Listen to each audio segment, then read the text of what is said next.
Welcome to a chilling mystery designed to lull you into the deepest sleep. Tonight, you'll delve into The Adventure of the Engineer's Thumb, a classic Sherlock Holmes tale promising suspense, intrigue, and ultimate relaxation. You're about to join the legendary Sherlock Holmes as he unravels the shocking mystery of a young engineer's missing thumb and a night of unspeakable terror. But this isn't just a gripping audiobook. It's a unique sleep experience, meticulously crafted with calming red light visuals and gentle narration, all engineered to help you unwind faster and sleep more profoundly. What bizarre and dangerous secret lies hidden within an isolated country house? And what role does a powerful hydraulic press play in this horrifying incident?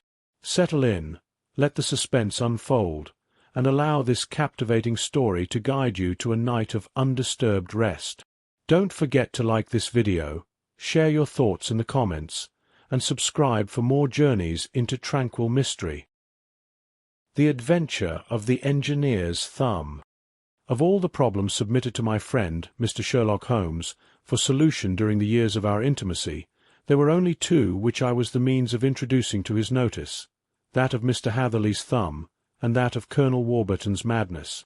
Of these, the latter may have afforded a finer field for an acute and original observer, but the other was so strange in its inception and so dramatic in its details that it may be more worthy of being placed upon record, even if it gave my friend fewer openings for those deductive methods of reasoning by which he achieved such remarkable results.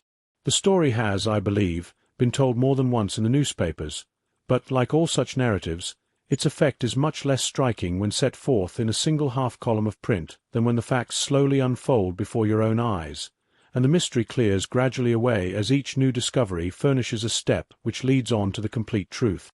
At the time, the circumstances made a deep impression upon me, and the lapse of 2 years has hardly served to weaken the effect. It was in the summer of 1889, not long after my marriage, that the events occurred which I am now about to summarize. I had returned to civil practice and had finally left Holmes in his Baker Street rooms, although I continually visited him and occasionally even persuaded him to forego his bohemian habits so far as to come and visit us. My practice had steadily increased, and as I happened to live not very far from Paddington Station, I acquired a few patients from among the officials there. One of these, whom I had cured of a painful and lingering disease, was never weary of advertising my virtues and endeavouring to send me every sufferer over whom he might have any influence. One morning, a little before 7 o'clock, I was awakened by the maid tapping at the door to announce that 2 men had come from Paddington and were waiting in the consulting room. I dressed hurriedly, for I knew by experience that railway cases were seldom trivial, and hastened downstairs. As I descended, my old ally, the guard, came out of the room and closed the door tightly behind him. "I've got him here," he whispered, jerking his thumb over his shoulder. "He's all right." "What is it, then?" I asked, for his manner suggested that it was some strange creature which he had caged up in my room. "It's a new patient," he whispered. "I thought I'd bring him round myself. Then he couldn't slip away. There he is, all safe and sound. I must go now, doctor. I have my duties, just the same as you." And off he went, this trusty tout, without even giving me time to thank him. I entered my consulting room and found a gentleman seated by the table. He was quietly dressed in a suit of heather tweed, with a soft cloth cap which he had laid down upon my books. Around one of his hands he had a handkerchief wrapped, which was mottled all over with blood-stains. He was young, not more than 25, I should say, with a strong, masculine face, but he was exceedingly pale and gave me the impression of a man who was suffering from some strong agitation, which it took all his strength of mind to control. "I am sorry to knock you up so early, doctor," he said, "but I have had a very serious accident during the night.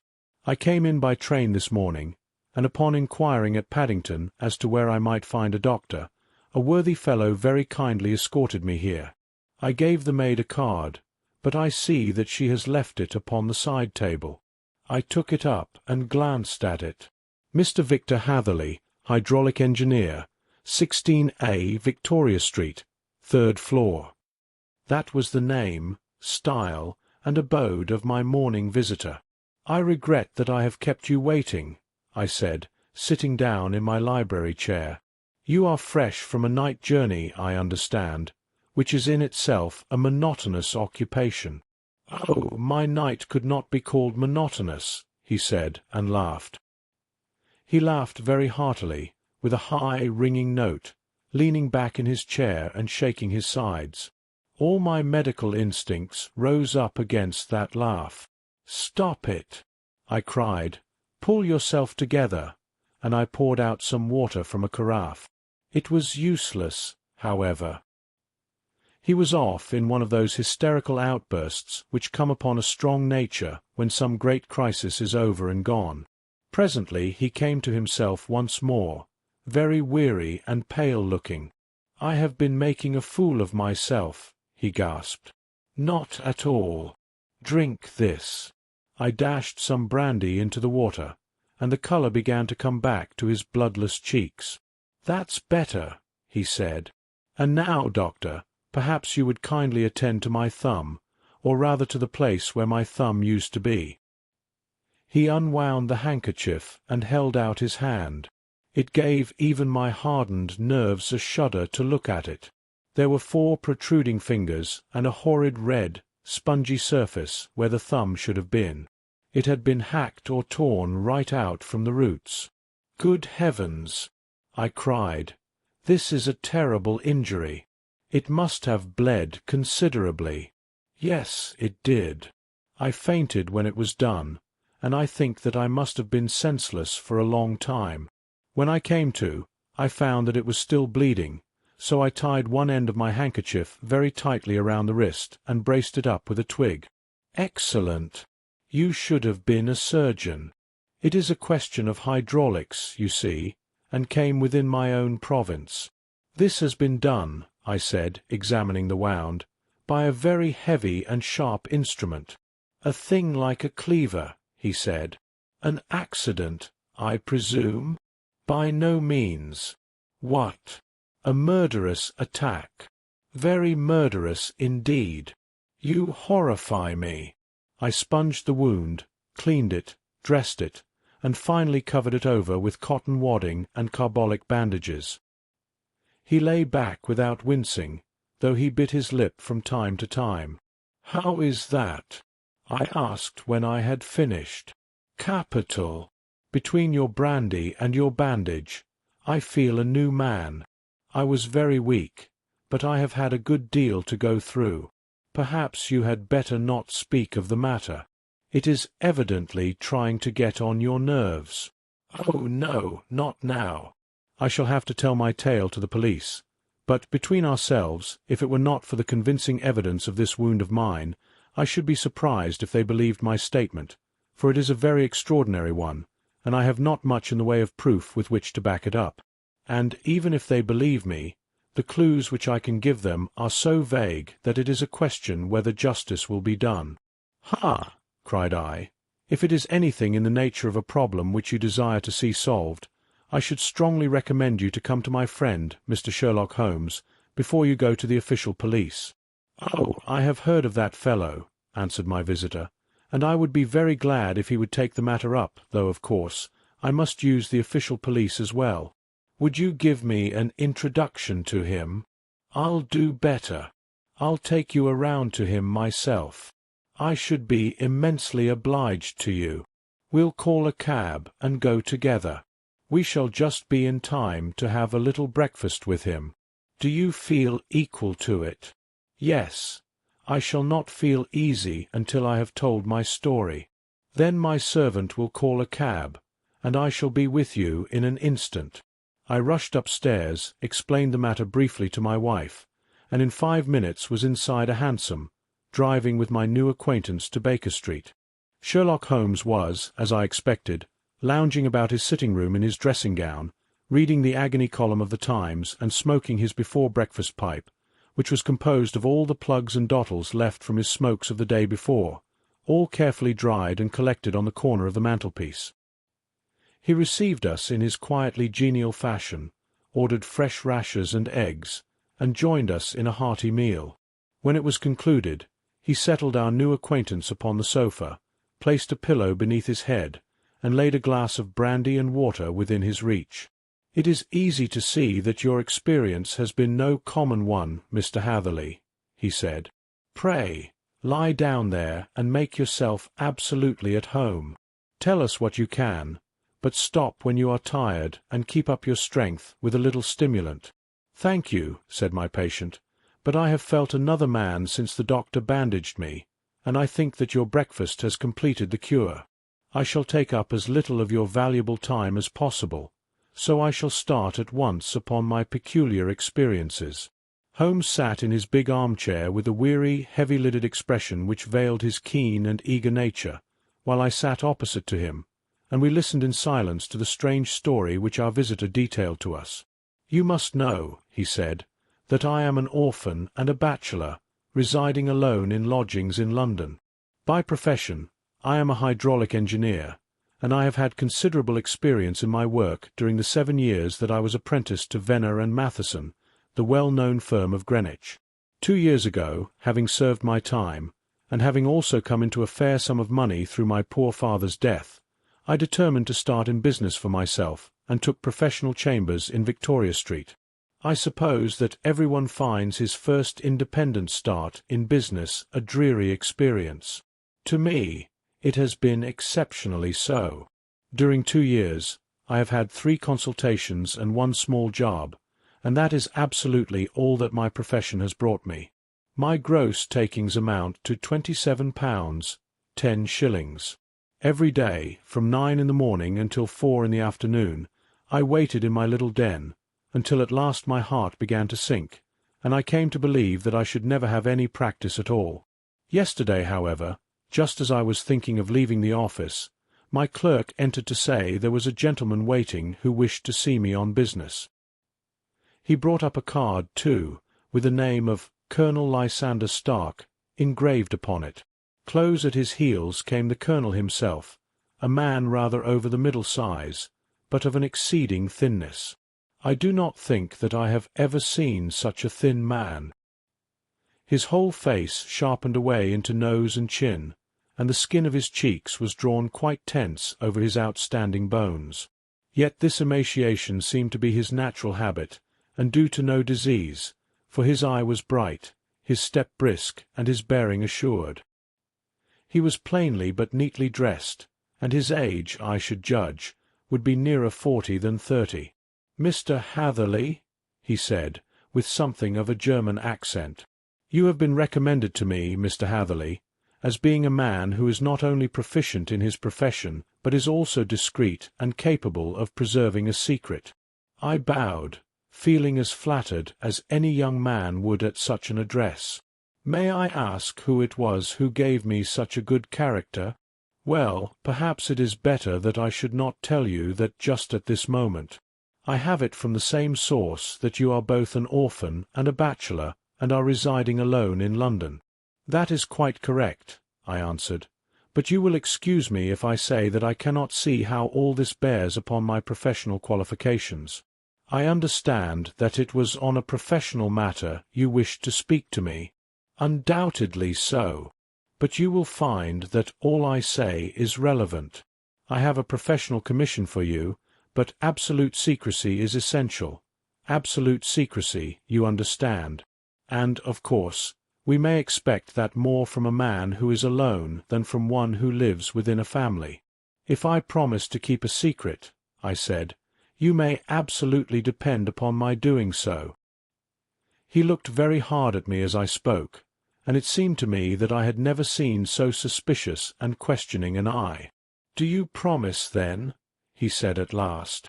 "Yes, I promise." "Absolute and complete silence before, during, and after? No reference to the matter at all, either in word or writing?" "I have already given you my word." "Very good." He suddenly sprang up, and darting like lightning across the room, he flung open the door. The passage outside was empty. "That's all right," he said, coming back. "I know that clerks are sometimes curious about their master's affairs. Now we can talk safely." He drew his chair very close to mine and began to stare at me again with the same questioning and thoughtful look. A feeling of repulsion, and something akin to fear, had begun to rise within me at the strange antics of this fleshless man. Even my dread of losing a client could not restrain me from showing my impatience. "I beg that you will state your business, sir," I said. "My time is of value." Heaven forgive me for that last sentence, but the words came to my lips. "How would 50 guineas for a night's work suit you?" he asked. "Most admirably. I say a night's work, but an hour's would be nearer the mark.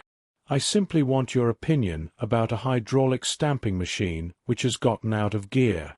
If you show us what is wrong, we shall soon set it right ourselves. What do you think of such a commission? The work appears to be light, and the pay is magnificent." "Precisely so. We shall want you to come tonight by the last train." "Where to?" "To Ayford, in Berkshire. It is a little place near the borders of Oxfordshire, and within 7 miles of Reading.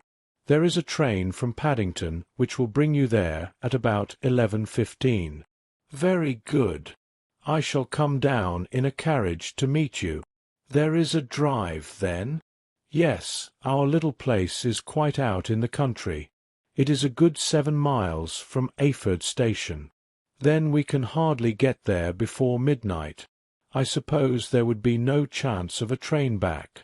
I should be compelled to stop the night." "Yes, we could easily give you a shakedown."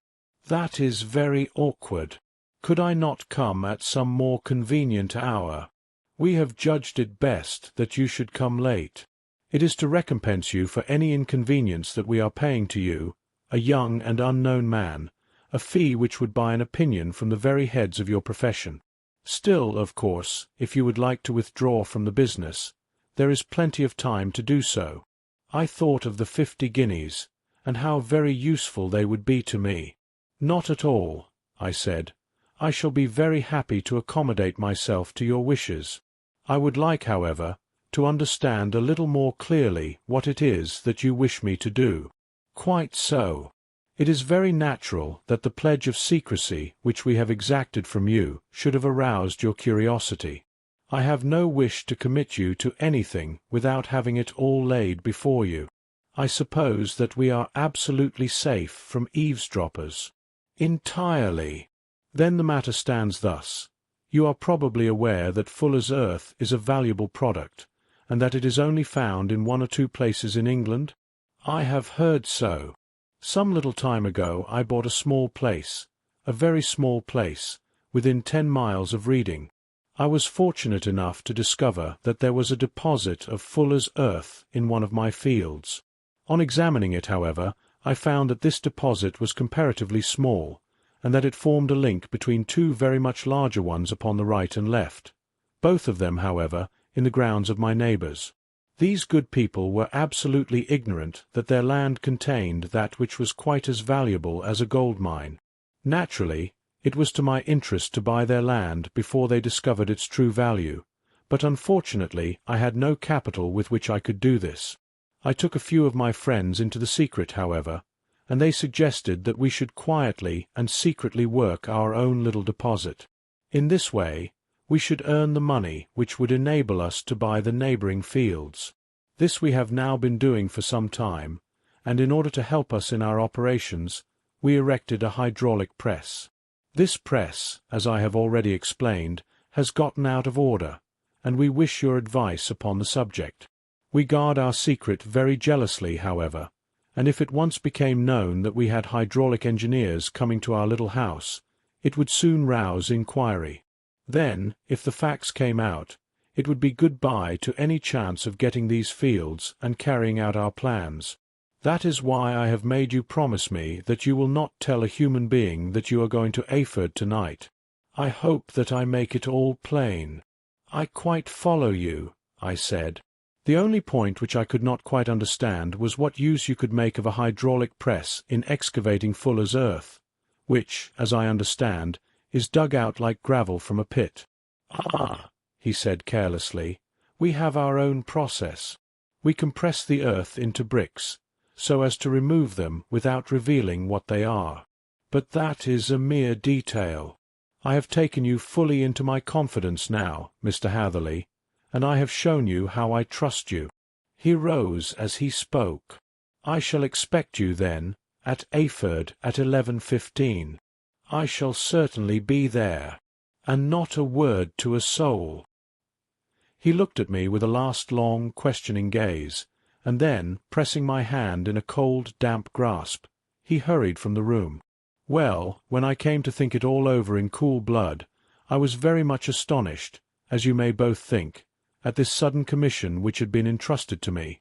On the one hand, of course, I was glad, for the fee was at least tenfold what I should have asked had I set a price upon my own services, and it was possible that this order might lead to other ones.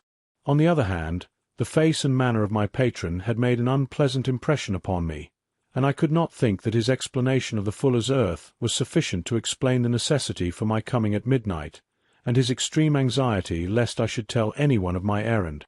However, I threw all fears to the winds, ate a hearty supper, drove to Paddington, and started off, having obeyed to the letter the injunction as to holding my tongue. At Reading I had to change not only my carriage but my station. However, I was in time for the last train to Ayford, and I reached the little dim-lit station after 11 o'clock. I was the only passenger who got out, and there was no one upon the platform save a single sleepy porter with a lantern. As I passed out through the wicket gate, however, I found my acquaintance of the morning waiting in the shadow upon the other side. Without a word, he grasped my arm and hurried me into a carriage, the door of which was standing open. He drew up the windows on either side, tapped on the woodwork, and away we went as fast as the horse could go. "One horse," interjected Holmes. "Yes, only one. Did you observe the colour?" "Yes, I saw it by the side-lights when I was stepping into the carriage. It was a chestnut. Tired-looking or fresh?" "Oh, fresh and glossy." "Thank you. I am sorry to have interrupted you. Pray continue with your most interesting statement." Away we went then, and we drove for at least an hour. Colonel Lysander Stark had said that it was only 7 miles, but I should think, from the rate that we seemed to go, and from the time that we took, that it must have been nearer 12. He sat at my side in silence all the time, and I was aware, more than once when I glanced in his direction, that he was looking at me with great intensity. The country roads seemed to be not very good in that part of the world, for we lurched and jolted terribly. I tried to look out of the windows to see something of where we were, but they were made of frosted glass, and I could make out nothing save the occasional bright blur of a passing light. Now and then I hazarded some remarks to break the monotony of the journey, but the colonel answered only in monosyllables, and the conversation soon flagged. At last, however, the bumping of the road was exchanged for the crisp smoothness of a gravel drive, and the carriage came to a stand. Colonel Lysander Stark sprang out, and, as I followed after him, pulled me swiftly into a porch which gaped in front of us. We stepped, as it were, right out of the carriage and into the hall, so that I failed to catch the most fleeting glance of the front of the house. The instant that I had crossed the threshold, the door slammed heavily behind us, and I heard faintly the rattle of the wheels as the carriage drove away. It was pitch dark inside the house, and the colonel fumbled about looking for matches and muttering under his breath. Suddenly a door opened at the other end of the passage, and a long, golden bar of light shot out in our direction. It grew broader, and a woman appeared with a lamp in her hand, which she held above her head, pushing her face forward and peering at us. I could see that she was pretty, and from the gloss with which the light shone upon her dark dress, I knew that it was a rich material. She spoke a few words in a foreign tongue in a tone as though asking a question, and when my companion answered in a gruff monosyllable, she gave such a start that the lamp nearly fell from her hand. Colonel Stark went up to her, whispered something in her ear, and then, pushing her back into the room from whence she had come, he walked towards me again with the lamp in his hand. "Perhaps you will have the kindness to wait in this room for a few minutes," he said, throwing open another door. It was a quiet, little, plainly furnished room, with a round table in the centre, on which several German books were scattered. Colonel Stark laid down the lamp on top of a harmonium beside the door. "I shall not keep you waiting an instant," he said, and vanished into the darkness. I glanced at the books upon the table, and in spite of my ignorance of German, I could see that 2 of them were treatises on science, the others being volumes of poetry. Then I walked across to the window, hoping that I might catch some glimpse of the countryside, but an oak shutter, heavily barred, was folded across it. It was a wonderfully silent house. There was an old clock ticking loudly somewhere in the passage, but otherwise everything was deadly still. A vague feeling of uneasiness began to steal over me. Who were these German people, and what were they doing living in this strange, out-of-the-way place? And where was the place? I was 10 miles or so from Eyford, that was all I knew, but whether north, south, east, or west, I had no idea. For that matter, Reading, and possibly other large towns, were within that radius, so the place might not be so secluded after all. Yet it was quite certain, from the absolute stillness, that we were in the country. I paced up and down the room, humming a tune under my breath to keep up my spirits, and feeling that I was thoroughly earning my 50-guinea fee. Suddenly, without any preliminary sound in the midst of the utter stillness, the door of my room swung slowly open. The woman was standing in the aperture, the darkness of the hall behind her, the yellow light from my lamp beating upon her eager and beautiful face. I could see at a glance that she was sick with fear, and the sight sent a chill to my own heart. She held up one shaking finger to warn me to be silent, and she shot a few whispered words of broken English at me, her eyes glancing back, like those of a frightened horse, into the gloom behind her. "I would go," she said, trying hard, as it seemed to me, to speak calmly. "I would go. I should not stay here. There is no good for you to do." "But, madam," I said, "I have not yet done what I came for. I cannot possibly leave until I have seen the machine." "It is not worth your while to wait," she went on. "You can pass through the door. No one hinders." And then, seeing that I smiled and shook my head, she suddenly threw aside her constraint and made a step forward, with her hands wrung together. "For the love of heaven," she whispered, "get away from here before it is too late." But I am somewhat headstrong by nature, and more ready to engage in an affair when there is some obstacle in the way. I thought of my 50-guinea fee, of my wearisome journey, and of the unpleasant night which seemed to be before me. Was it all to go for nothing? Why should I slink away without having carried out my commission, and without the payment which was my due? This woman might, for all I knew, be a monomaniac. With a stout bearing, therefore, though her manner had shaken me more than I cared to confess, I still shook my head and declared my intention of remaining where I was. She was about to renew her entreaties when a door slammed overhead, and the sound of several footsteps was heard upon the stairs. She listened for an instant, threw up her hands with a despairing gesture, and vanished as suddenly and as noiselessly as she had come. The newcomers were Colonel Lysander Stark and a short, thick man with a chinchilla beard growing out of the creases of his double chin, who was introduced to me as Mr. Fergusson. "This is my secretary and manager," said the colonel. "By the way, I was under the impression that I left this door shut just now. I fear that you have felt the draught." "On the contrary," I said, "I opened the door myself because I felt the room to be a little close." He shot one of his suspicious looks at me. "Perhaps we had better proceed to business, then," he said. "Mr. Fergusson and I will take you up to see the machine. I had better put my hat on, I suppose." "Oh, no, it is in the house." "What, you dig Fuller's earth in the house?" "No, no. This is only where we compress it. But never mind that. All we wish you to do is to examine the machine and to let us know what is wrong with it." We went upstairs together, the colonel first with the lamp, the fat manager and I behind him. It was a labyrinth of an old house, with corridors, passages, narrow winding staircases, and little low doors, the thresholds of which were hollowed out by the generations who had crossed them. There were no carpets and no signs of any furniture above the ground floor, while the plaster was peeling off the walls, and the damp was breaking through in green, unhealthy blotches.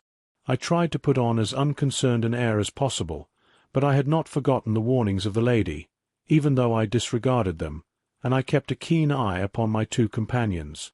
Fergusson appeared to be a morose and silent man, but I could see from the little that he said that he was at least a fellow countryman. Colonel Lysander Stark stopped at last before a low door, which he unlocked. Within was a small, square room, in which the three of us could hardly get at one time. Fergusson remained outside, and the colonel ushered me in. "We are now," he said, "actually within the hydraulic press, and it would be a particularly unpleasant thing for us if anyone were to turn it on. The ceiling of this small chamber is really the end of the descending piston, and it comes down with a force of many tons upon this metal floor. There are small lateral columns of water outside which receive the force, and which transmit and multiply it in the manner which is familiar to you. The machine goes readily enough, but there is some stiffness in the working of it, and it has lost a little of its force.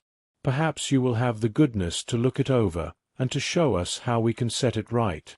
I took the lamp from him, and I examined the machine very thoroughly. It was indeed a gigantic one, and capable of exercising enormous pressure.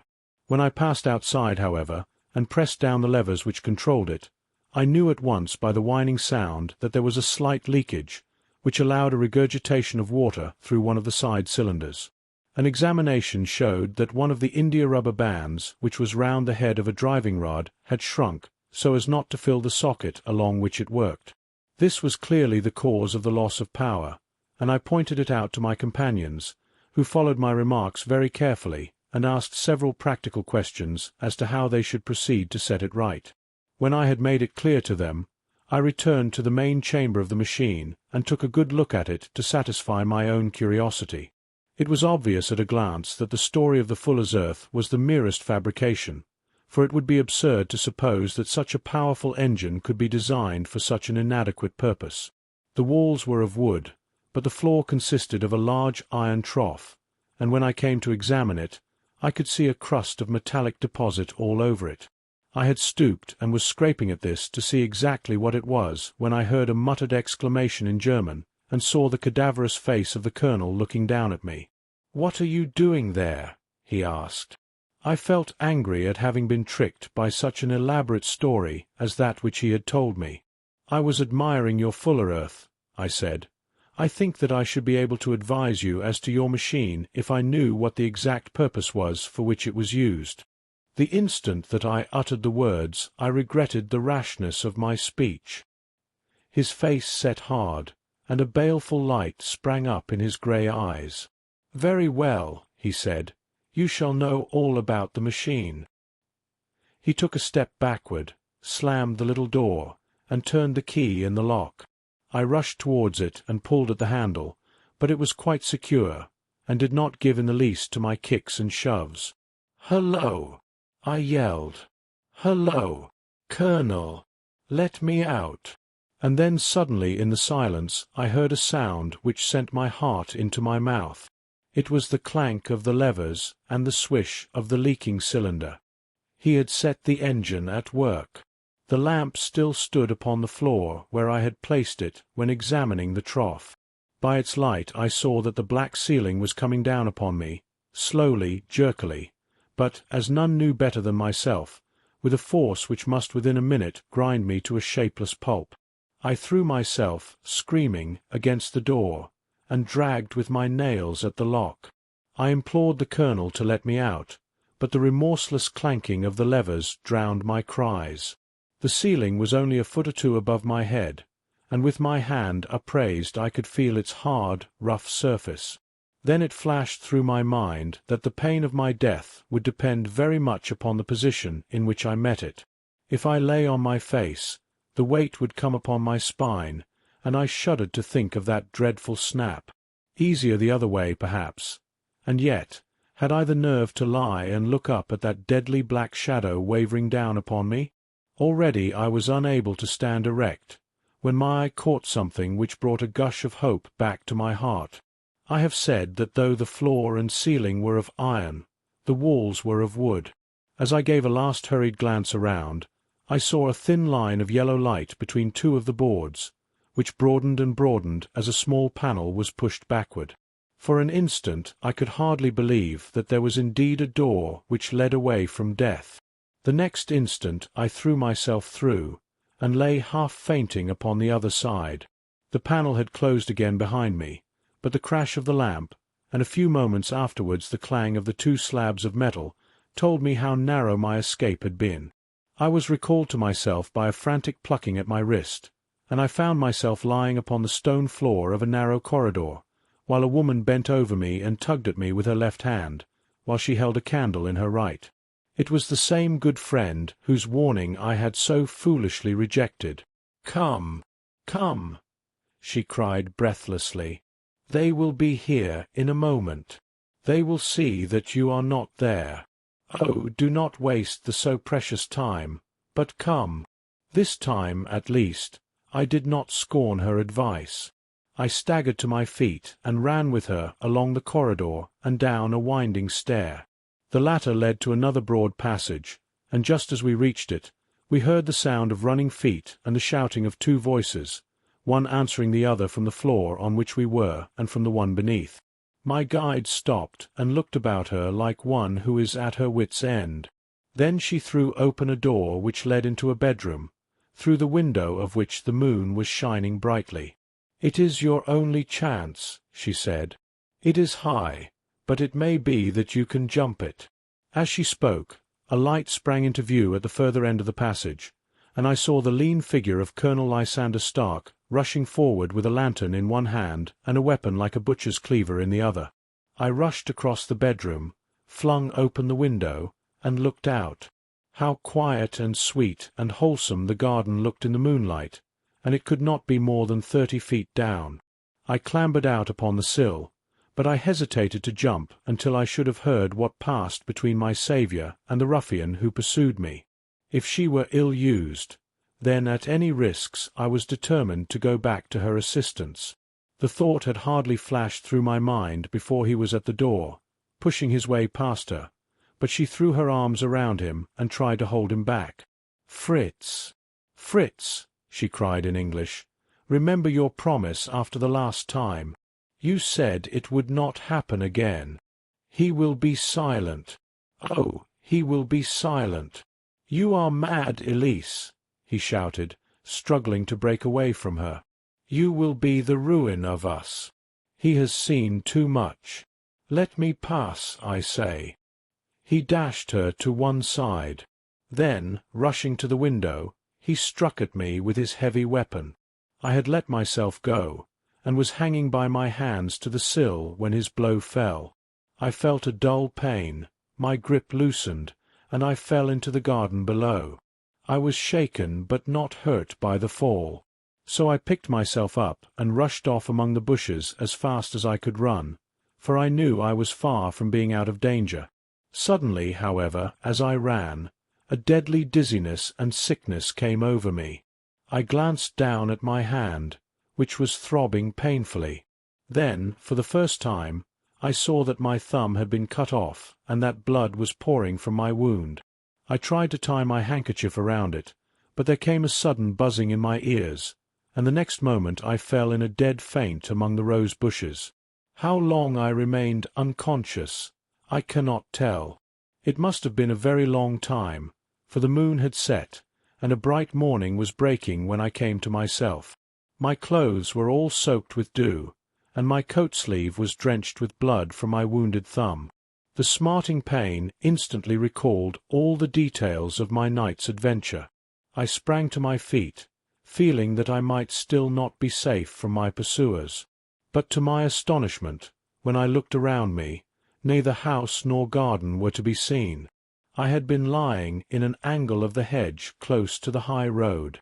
Just a little further down was a long building, which proved, upon my approaching it, to be the very station at which I had arrived the previous night. Were it not for the ugly wound upon my hand, all that had passed during those dreadful hours might have been an evil dream. Half dazed, I went into the station and asked about the morning train. There would be one to Reading in less than an hour. The same porter was on duty, I found, as had been there when I arrived. I inquired of him whether he had ever heard of Colonel Lysander Stark. The name was strange to him. Had he observed a carriage the night before waiting for me? No, he had not. Was there a police station anywhere near? There was one about 3 miles off. It was too far for me to go, weak and ill as I was. I decided to wait until I got back to town before telling my story to the police. It was a little past 6 when I arrived, so I went first to have my wound dressed. Then the doctor was kind enough to bring me along here.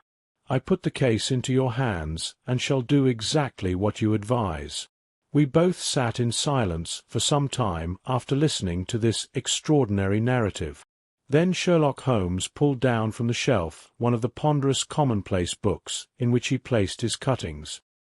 "Here is an advertisement which will interest you," he said. "It appeared in all the papers about a year ago. Listen to this.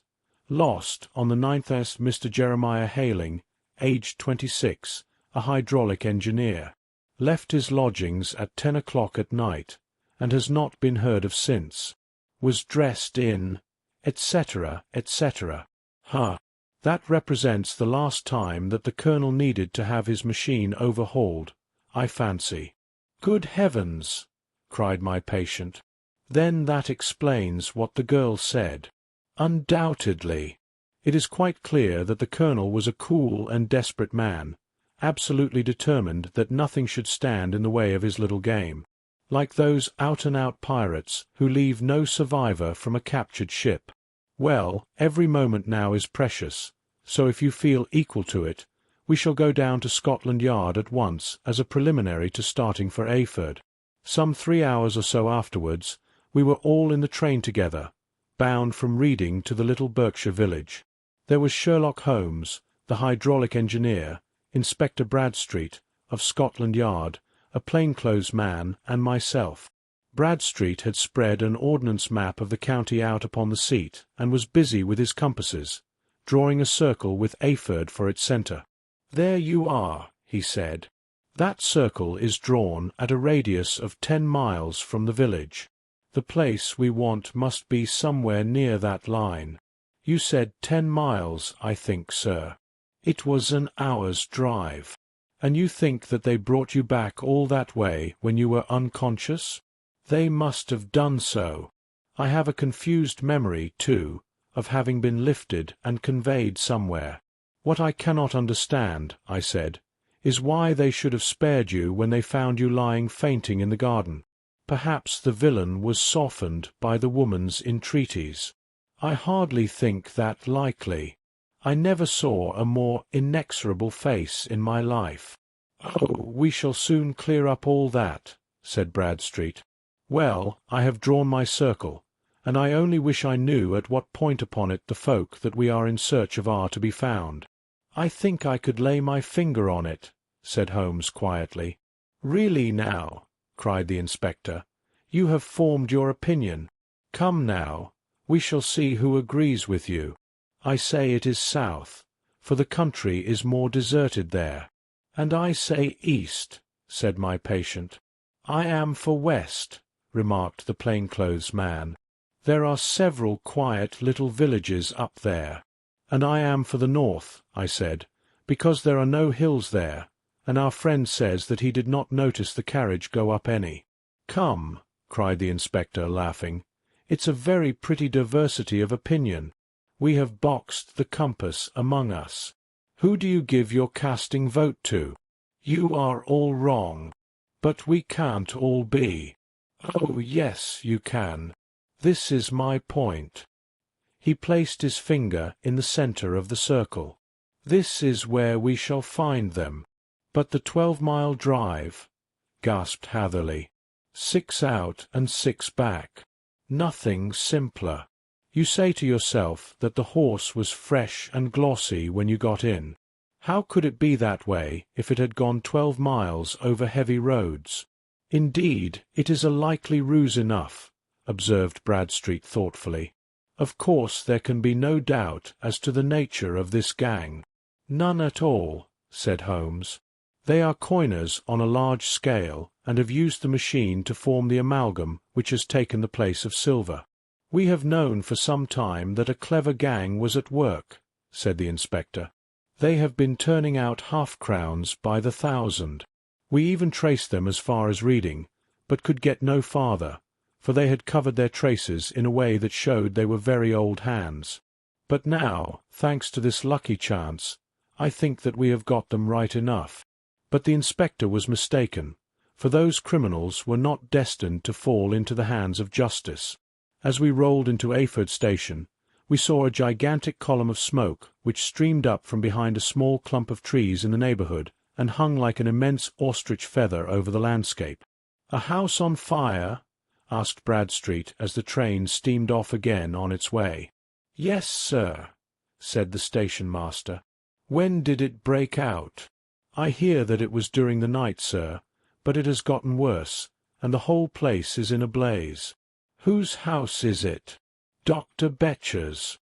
"Tell me," broke in the engineer, "is Dr. Betcher a German, very thin, with a long, sharp nose?"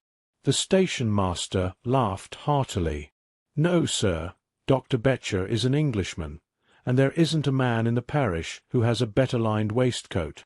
But he has a gentleman staying with him, a patient, as I understand, who is a foreigner, and he looks as if a little good Berkshire beef would do him no harm."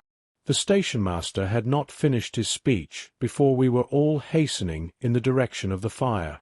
The road topped a low hill, and there was a great wide-spread whitewashed building in front of us, spouting fire at every chink and window. In the garden in front, 3 fire-engines were vainly striving to keep the flames under control. "That's it!" cried Hatherley, in intense excitement. "There is the gravel drive, and there are the rose bushes where I lay. That second window is the one that I jumped from." "Well, at least," said Holmes, "you have had your revenge upon them. There can be no question that it was your oil lamp which, when it was crushed in the press, set fire to the wooden walls, though no doubt they were too excited in the chase after you to observe it at the time. Now keep your eyes open in this crowd for your friends of last night, though I very much fear that they are a good 100 miles off by now."